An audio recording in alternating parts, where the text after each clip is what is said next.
Welcome to the Slop Temple. We pray this video helps. You start by removing physical and software blockers to good images.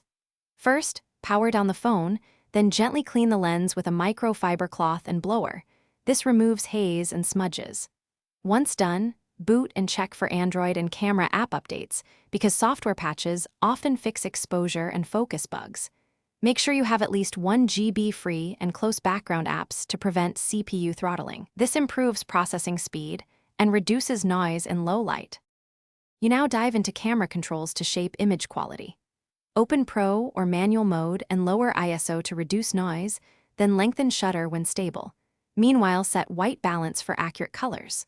Lock focus and exposure where possible so the phone stops hunting, and use the histogram or RAW capture to evaluate detail and dynamic range.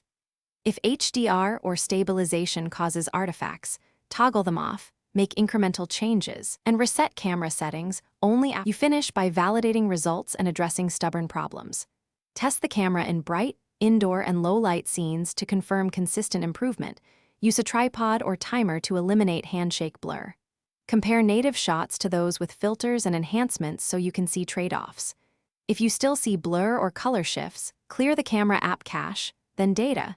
If that fails, perform a camera-only factory reset.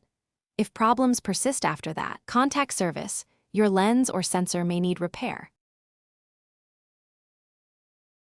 Thanks for watching. Consider subscribing if we helped you.